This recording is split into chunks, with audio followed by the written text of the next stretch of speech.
Hey everyone, welcome back to the channel. And if this is your first time here, I'm really glad you stopped by. Today, we're talking about a name that almost never leaves the trending page, Joe Rogan. Whether you listen to his podcast religiously, strongly disagree with his views, or just keep hearing his name pop up everywhere, Joe Rogan has become one of the most influential and polarizing voices in modern media.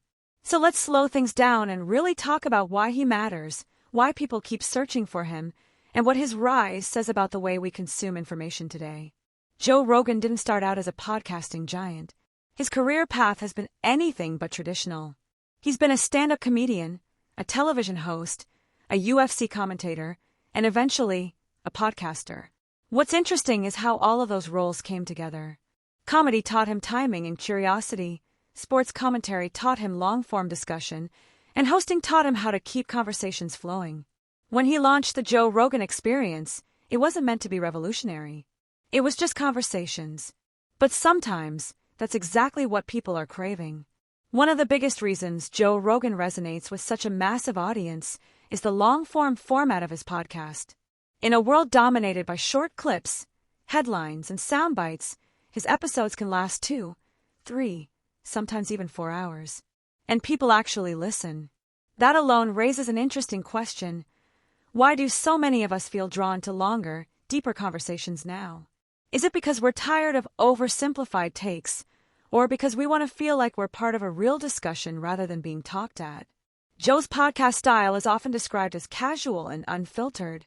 He lets guests talk, he asks questions that feel natural, and he's willing to admit when he doesn't know something.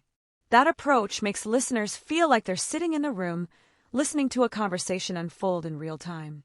But that same openness also comes with criticism. When conversations aren't tightly controlled, controversial ideas can surface.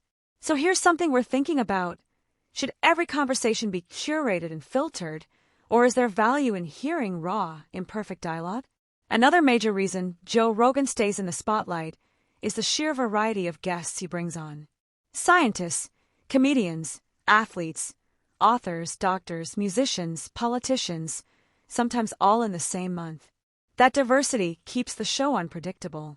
One episode might make you laugh, the next might challenge your beliefs, and another might confuse you entirely. But isn't that kind of unpredictability part of learning? Do you think exposure to different perspectives helps us grow, even when we don't agree with them? Of course, Joe Rogan's influence means that his words don't exist in a vacuum. When someone with millions of listeners discusses topics like health, politics, or science, it can spark massive reactions. Some people praise him for questioning mainstream narratives, while others criticize him for giving airtime to ideas they believe can be misleading or harmful. This brings up a much bigger conversation about responsibility in the digital age. When does sharing ideas become endorsing them? And who decides where that line is drawn? Joe's move to Spotify was another moment that pushed him even further into the spotlight. It wasn't just a business deal, it was a signal that podcasts had officially become a major force in media. A single voice, recorded in a studio, could now rival traditional networks in reach and influence. That shift changed how platforms think about content, creators, and control. It also made people ask, should platforms be responsible for moderating what creators say, or should listeners be expected to think critically for themselves? Something that often gets overlooked in conversations about Joe Rogan is how much of his appeal comes from curiosity. He asks questions that many people are afraid to ask out loud. Sometimes those questions lead to insightful discussions.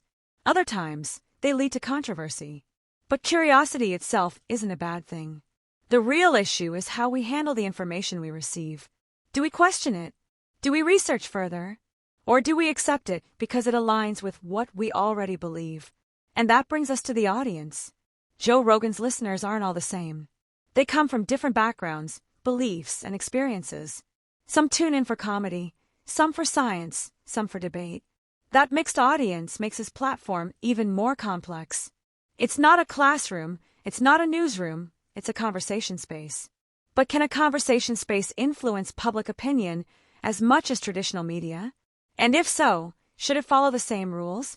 No matter where you stand, it's hard to deny that Joe Rogan represents a turning point in how we communicate.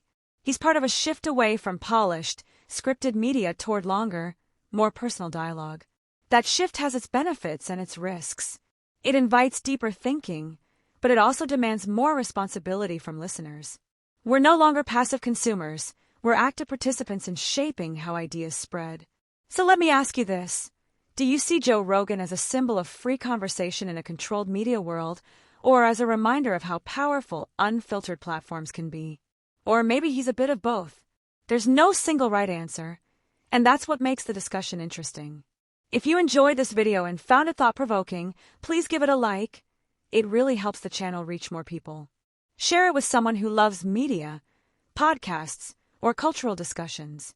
And don't forget to subscribe so you don't miss future deep dives into trending figures and topics shaping our world today. Thanks so much for watching, and I'll see you in the next one.